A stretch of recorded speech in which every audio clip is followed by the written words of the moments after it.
I don't know what the deal is. Don't ask me. I'm not touching anything. Are you ready? Girl, you see what you're doing? What? I'm ready. We can stop and start. It'd be nice if we can get through at least all this stuff. We are recording this episode 0, and it is going to be what we write. Debacle. I'm ready. Exactly. 2 producers trying to produce all the technical stuff by themselves. Trying to be tech support and post supervisors. Tech support. I mean, this is like, it's a shame. It's a shame. Wait, Leslie, hold on 1 second. Are you ready for this? Welcome to Producers Confidential, episode 0. Have you ever wondered what it's like to make a TV show or a movie? I mean, really, like what happens before the cameras roll, you know, behind the scenes? You have? Well, good. Then you're in the right place because Producers Confidential is a super exclusive podcast that takes you into the world of entertainment where you'll hear real stories from the stars, the producers, and their crew. And we ought to know, we're your hosts. I'm Leslie Farrell. And I'm Dorothy Toran. Leslie and I met while producing 5 seasons of The Real Housewives of New Jersey. And combined, we've produced hundreds of hours of entertainment, from reality series, documentaries, and indie films, to music videos, commercials, and live events. If you can name it, we've probably made it. And now you can tune in as we talk to other industry insiders about their experiences. People like the one and only Shaquille O'Neal, actor Paul Sorvino from the film Goodfellas, and stars from some of your favorite reality shows like Bravo's Below Deck. Not to mention some really freaky stuff from the producers of Portals to Hell. And that's just the beginning. And we'll share some of our own crazy production experiences along the way. You mean like the time me, you, Teresa, and Dolores all went to dinner and Joe Giudice called in from prison? I mean, can you believe that's how I actually met him for the first time? Oh my God, that was crazy. I mean, I'll never forget that introduction. But that wasn't the only wild story, Leslie. I mean, remember, you are a network executive on Jersey Housewives. You are our boss. And you were back at the office working and we Chilling. You were chilling and we were not chilling because we were traveling all over the country, all over the world, actually, you know, trying to make these cast trips happen. I mean, do you remember Cabo? Do you remember what happened on that trip? I do indeed. I feel like it's only my luck. Like everyone in the world was trying to fly out of Cabo during that time. And we were flying into Cabo, but it was a hurricane. Literally, we flew into the eye of a hurricane. Oh my God, I remember. And who knows that there's going to be a hurricane and they're like, yes, we're going anyway, but that's what we did. Right. And then we get there and we expect to have like these beautiful, you know, clear blue water and gorgeous sunny Cabo skies. And instead it is like a freaking monsoon. I mean, the rain was like torrential. Oh my God. It's so bad.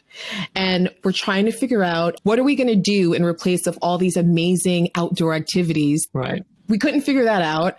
And it was like chaos all around. You called to see how we were. And we got on a conference call with you and we were like, hey guys, how's it going? And we were like, hey, Leslie. I'm like, how's Cabo, man? You guys made it in. It's all fine. We're like, yeah, you know, it's a little bit, it's raining a bit. You know, we knew there was going to be a hurricane, but it's raining a bit, but like, it's fine. We're going to settle in. We've got a couple things to figure out and, you know, we're going to figure it out. And you were totally happy with that. And we're like, okay, great. Well, yeah, you sounded so confident. Dorothy, you were like, this is it. It's going to be great. We got the women are here. Everybody's happy. Yes. And we're going to start shooting. And so I'm like, okay. I mean, what do I know? I'm up here. No, right. For sure. I mean, thank God there was not you were not FaceTiming, but we hang up the phone with you and literally it is chaos ensuing all around. I mean, one morning we're all in the hotel lobby trying to start our day, trying to figure out how we are going to shoot our cast in literally a monsoon. The ladies are like waiting for us to give them direction. They're sitting in a van outside of the hotel. I am in the lobby of the hotel with the entire crew. The showrunner and I are in this huge debacle of trying to figure out what we're going to do. We have no idea what to do also. And we need to shoot some driving shots. We need to get some basic things done. And it's like a mess. Right. Oh my God. Yeah. It's the inside the hotel shoot. I mean, we shot that hotel up and down. Thank God it was a gorgeous hotel. But, you know, we made it out of that. We made it out of that unscathed. Yeah, that's totally crazy. I mean, I thought the footage was great. So, it was a really fun cast trip, and people should check out that show because it was really, really fun. It was really fun. Yeah. But it's like, I don't know how we ended up in such a crazy business. It's just like having to shoot in hurricanes and and security hanging around and everyone's telling you what to do. It's like, it's really, really nutty. I know. I mean, Leslie, how did you ever wind up working in reality TV? Well, it's a really simple story. I was going to be a tax accountant. Like, do people's taxes? Well, more like a tax lawyer, you know what I mean? I was actually in my junior year of college and I was looking for law schools because that seemed appropriate. I don't know. Right.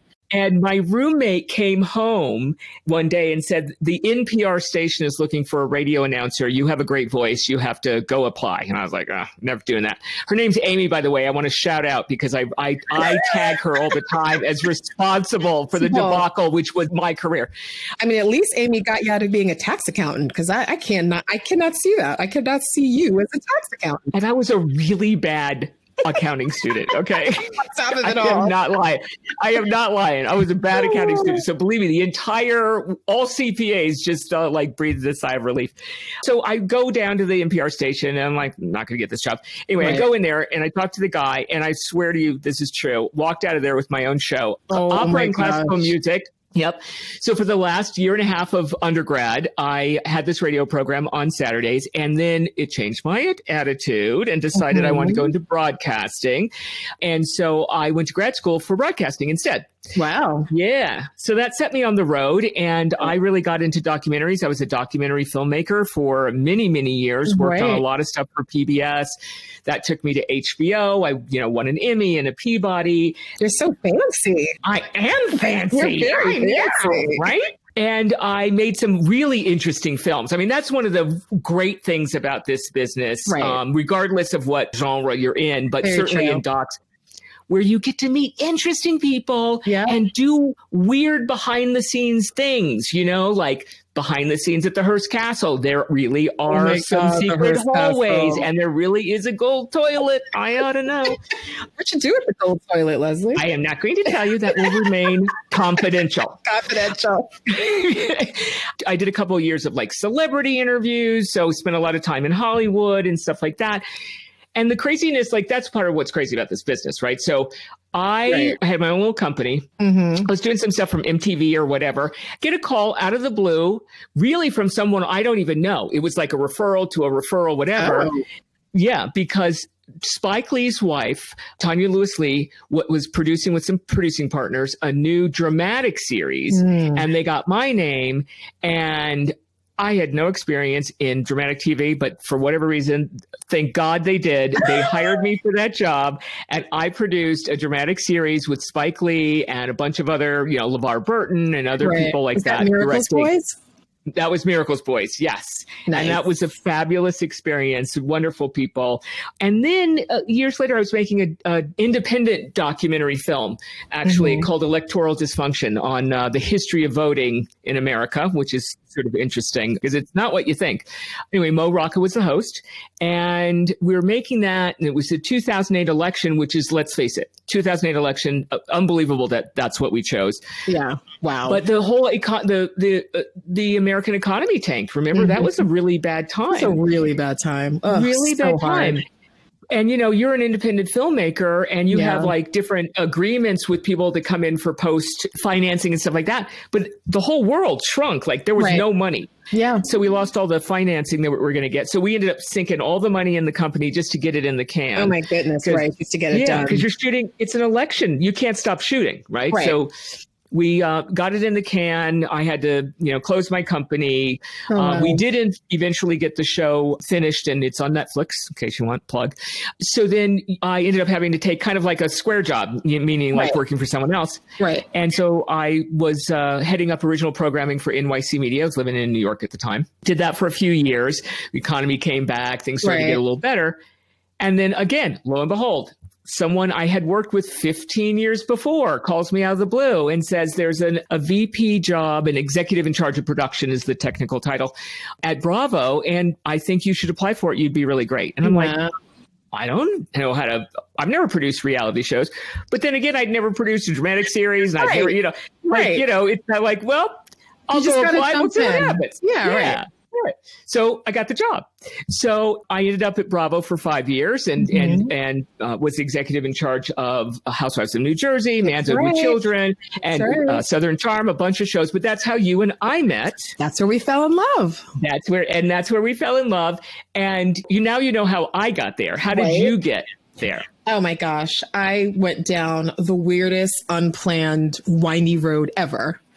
I started my career in reality television on the Maury Povich show. Remember Maury Povich? Oh my God. He is not the father. But here's the thing. When I got to work on the Maury Povich show, this was right when he made the switch, right? Because remember, he was hard news.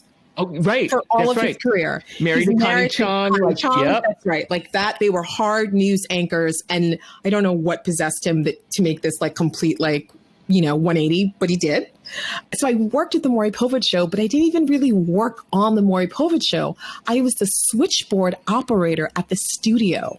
The switchboard operator? Not receptionist, switchboard operator. I love it. Not one phone. There was a switchboard. I had those big, ugly headphones on, and there were like 40 different call buttons. And sometimes they would so it was me and like a friend of mine. We were freshmen in college at that point. And like we took over the switchboard and it was just us. Oh my God. That's hilarious. It's hilarious. Like all the crazy guests came in. But I have to say, it sounds like how much fun could it be being a switchboard operator? It was like the time of my life. I had so much fun on that job. It was my first introduction into like crew people and cameras, and even just like being around it by being, in that kind of like third party way was like such a fabulous like introduction. I was so excited to do it. So did that for a long time through actually most of college. And then I went to Sony Music Studios and I got hired as a graphics assistant. So I did that.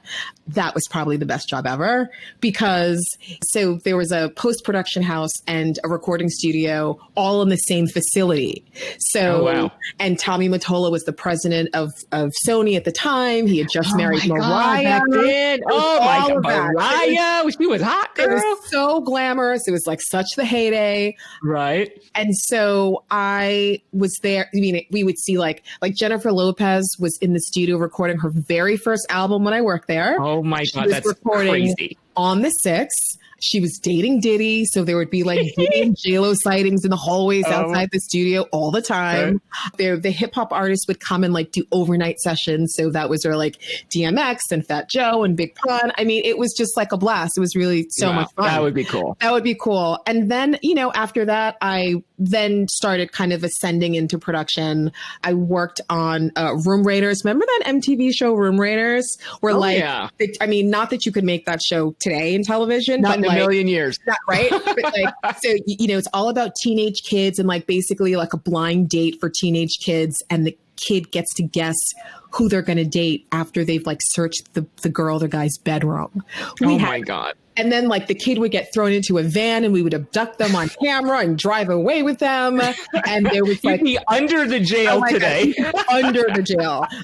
And there was like, we'd had like a black light kit and we'd like look under the sheets and we were looking for like disgusting. It was just gross. But it was looking at black light on sheets of teenagers. Like, can you imagine doing that today? But the show was so popular because our lead-in was Punked with Ashton Kutcher on Sunday nights. Oh, that's a great lead-in. Everybody watched Room Raiders because everybody had just watched Punk. Right. So it was, it was great for the show, but I did that for 3 seasons. And then I was like, okay, I'm done. I can't do this anymore. And then I line produced commercials for 10 years, which was great. Commercials are like you get in and you get out. It's very like, they're long hours, but it's like super cut and dry versus because it's so scripted, right? Commercials are like it's so frame. Short. It's so short, 30 seconds to the frame. You get in, you do it, you get out. And stuff happens that you don't expect for sure, but there's like no fooling around. Like you do it and then you're wrapped. Yeah. And then I got the call to line produce Real Housewives of New Jersey. Oh. And that's how I started on Jersey Housewives. You went right from commercials to Jersey? I went right from commercials to Jersey. Yes. Wow. Okay. Yes. I never knew that about you. That's right. See, learn something new every day. Oh, you know what? No, that's not true. I didn't go right from commercials to, I went right from commercials to Animal Planet. I had an Animal Planet job before. What did you do? What did you do on Animal Planet? Too Cute. It's all about, remember Too Cute? It's all about. I watched those shows. Oh my God. I can't totally forgot that. I did 4 seasons of Too Cute. Oh my God. Those little puppies. Puppies and Kittens. My producing partner, Sherry, and I did that for such a long time. And that was actually super fun too. I mean, I am not an animal person really, but I like, that was like a really fun show. From a distance, you're good. Like when they're cute little. Do it. Yeah. So I liked to do that. And then I became their executive in charge of production. And then I went to Jersey Housewives. So I went to Jersey right after that. And then that's where we met. And that's how we ended up at LGM. That's Lawrence right. Grace Media. Lauren Grace Media, that's right. Now, let me just say something. Yes. Lauren Grace Media is your brainchild. It is. Your name is not Lauren, and your name is not Grace. My name is not Lauren or Grace. My name is not Lauren or Grace. So Lauren Grace Media, Lauren Grace are the middle names of both of my children. Both of my daughters. So my oldest is Bradley Lauren, and my youngest is Layla Grace. So I just took both of their middle names, Lauren Grace Media. Oh, that's so sweet. Thank you. Yeah, I never knew that. Yes. I mean, it's interesting because so we have a 9-year-old and a 21-year-old. When I told my 21-year-old that I was naming our production company after her, literally she was like, cool. And that's what she said. So then I had this whole speech about like legacy and like the future. And she was like, that's cool. And that was it. So and just like left the room. Got no mommy cool points for that, but it's all good. Oh my, that's hilarious.